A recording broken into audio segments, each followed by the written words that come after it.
Hello, I'm Janice. This is a video reflection of the module low-level gameplay. In this video, I'll go through an arcade game that I have chose to remake from the provided free arcade games. We're gonna present my remake project, a brief design planning on this remake, go through the differences between the original version of Sinistar and the one I'm remaking by using C++ language and modern programming style.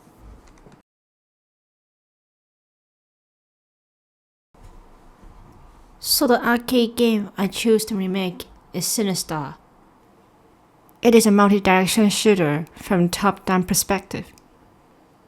So I categorize it as modern top-down shooter with multi-direction movement and shooting. The game loop of Sinistar was to mine asteroid in the space and create Sinistar bomb to kill the boss. One of the Sinistar features is the real-time boss generate. The boss will not be spawned until the player began to mine asteroid, which also allowed the player drones to collect asteroid pieces, the crystal, to form Sinistar from player mining action. Sinistar also contains features of moving around in a set map. A mini-map shown above presents your location and other objects in the level. As the player moves, the camera will follow the player to keep player at the center of the map. Another interesting feature of Sinistar was the controller. Sinistar control was based on a 49-way joystick. It censored the joystick directions and the strength.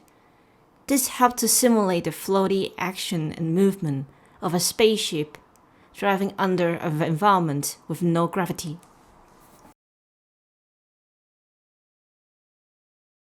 Since this module required us to remake an arcade game by using modern C++ programming, so the first thing I'm planning I did was to play around the Sinistar that was available online. After the gameplay experience, I began to plan what I need to include in the remake version. The basic thing it needs on a remake project was a spaceship for player to move around. Enemy will attack the player. An asteroid player can mine. I first start with an idea of using visual scripting format from Unreal Engine. For example, prompt and actor blueprints, components blueprint that can attach to it, which is also known as component-based program patterns. It is convenient in this project as component-based pattern was aimed to have a function actor add as an attachable external file and use it on the game object that you want to assign to. I use this pattern on player input and movement. In visual scripting in Unreal, you usually separate into player blueprint and controller. Inside a player, it contains movement function and links to input manager, which will only trigger when it's called. This pattern also used on collision. Instead of having collision individually and hard-coded response one by one, creating a collider class and attach to game object and run check of collision in Collision Manager can easily do the job for quick coding and also convenient on future development if I want to add more game object class that requires collision response. To do this, I decided to have a tag on collision check between game object. The Collision Manager contains a list of reference collider that attach to the game object and run through checks by tags. Compared to the original Sinistar, collider apply and collision check were coded in an array, and hard-coded game object require collision one by one. This remake project, collider was a class and requires check from Collision Manager class, which is a better method of coding of applying collider to objects and allow manager to do its job for checking collision. This is another programming style, object-oriented programming, also known as OOP.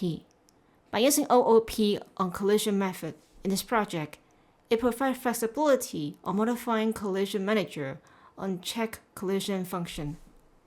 I decided to use the mouse position update to move the player's ship instead of regular movement control. The reason of that was able to provide player the sensitivity on movement, which could easily dodge bullet compared with keyboard movement. This could also link to console controller and mouse control. Mouse gain a huge benefit on giving precise movement to the control character. The next thing I worked on was the shooting mechanics in Sinistar. I created a projectile class that contained bullet shape struck and a list storing the bullet object. It will render the shape when player fire input was triggered. The projectile struck also contained collider class, so it can provide collision response to other necessary class. On the projectile, I code in a pattern object pooling to handle projectile render in games. Instead of destroying the created object every time, it is gonna reuse the object after a condition met, which set the created shape to true when fire and false after. Then wait until the next call. On the animation, I coded as a component that can attach to any class. The idea of the animation component was to get the sprite sheet and split it into two halves, and split it into 2 frames, and continuously flip-flop between 2 frames by using SFML timer. The idea of the flip-flop was from the Unreal Engine of flip-flop nodes. Last is the asteroid spawning. The spawner idea was to get the asteroid class into lists and render the sprite in random location of the map. The spawner was aimed to be able to spawn any class by referencing it into the list. In general, this project was not close enough as a Sinistar remake. I contained a basic function of a shooter game, which allowed players to move around, able to fire projectile, collision response happening when players and enemies would collide. Projectile can destroy asteroid and enemy, but also missing features of generating balls, enemy that attack, crystal that drop off when player mine asteroid. And the reason of this was during the development, I faced several obstacles on coding the game. From a past coding experience, I haven't been able to get into base C++ since the first year of the course, which wasn't enough for me to structure understanding in C++ format and syntax. The module requires us to use SFML for this archive game remake project, which brings a level up of difficulties on understanding C++ language combining with SFML. For example, the coding style of SFML C++ is using header and CPP file format, which is different to Unity C# and Unreal Visual Scripting that we frequently use. To set up variables or gain special syntax is to go through a special format of syntax in order to get the parameter and variable set up, which we are not used to. The lack of C++ understanding also affects the time used on this project development, since SFML C++ was different from other game engine and programming syntax. For example, I need to build a collision from scratch that I won't need to do it when I'm using engine like Unity or Unreal, which is a challenge for me as I not fully understand on the mathematics of collision, which result me to start on the collision coding for 2 weeks of time. Another reason of this was the lack of tutorial on SFML with C++.